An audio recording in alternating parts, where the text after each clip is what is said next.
welcome to my YouTube channel. Ayan o. Kuya, paano ha? Hello. Oh, hi. Ayun, papunta na kami sa bundok ng Tralala. Ay, pa-Antipolo pala. Ayan. Pupunta kasi kami. Pupunta kami ng Antipolo. Ayan o. Tama ba? Antipolo kuya, no? Ayun. Ayan yung daanan. O, medyo maluwag-luwag ang kalsada kasi Sabado ngayon. Ayan. Lago. Siyempre, paminsan-minsan lang. Ayan o, yung aking kasama. Yung kasi hinintay kasi namin yan eh. Kasi maraming eksenang maraming eksenang pangyayari. Kaya ngayon lang siya nagpapa-beauty. Ayan. Kasi nandoon yung sumabit yung alam mo na yon. Tapos yung jeep niya, yung jeep niya kung kailan nagmamadali. Kung kailan nagmamadali, yung jeep naman inasiraan. Tapos, na problema siya kasi yung stocking, walang extra large. Yan.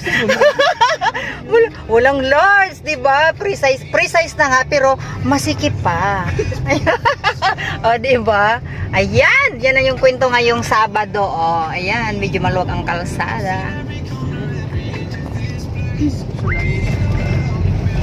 O, ano pa, yung aming kasama na una na, pangalawa kami, uy, sigurado ba yung natin, yung dala-dala natin, andyan ha, kompleto, baka mamaya babalik tayo. Yan. Kuya, okay ka lang kuya ha? Okay lang. Basta hatian mo ako. Pag mayroon nang hahatiin kuya. Siyempre naman, ano mo ako, ano yun? Siyempre naman, i-subscribe mo ako eh. Oh. Naghanap pa ng subscribe.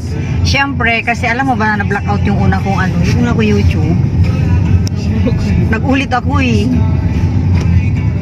Punta kami ng Antipolo ngayon.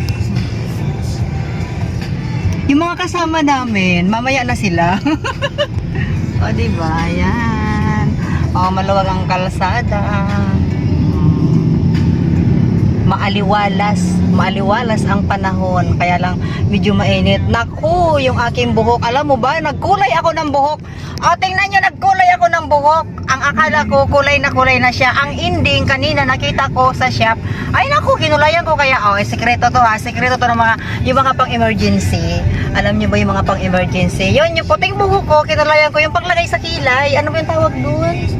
Bulgara na to ha, bulgara na to. Siyempre, yung mga nag-aalala dyan na gusto nilang umitim yung buhok nila na gusto nilang makita na maitim. At, ano ba, yung para hindi muna matandang tingnan. Ayan tingnan mo yung ginawa ko. Yung paglagay ko sa kilay na kulay itim, ay di siyempre nilagay ko din doon, din ang itim din. Di wala na ako yung puting buhok. Kumusta naman yung nagpaganda dyan? Maganda na. Maganda na. Ayan. Kaso di pa ako nakapusod. Hindi ka pa nakapusod. Ako nakapusod na ako eh. Si Kim, ang salary nitong pagpusod ko na to. Si Kim, may salary yan eh. Madami. Okay. Hanggang dito na muna kami at maganda na yung aming kasama na isa. Ayan. Mamaya na sa part 2 yung yung nauna. Kasi hindi namin sila kasabay. Ayan. Maraming salamat sa nanonood ng aking vlog. Ayan, huwag niyo naman kalimutang i-like, i-share at i-subscribe ang aking YouTube channel, Nits Vlog. Bye!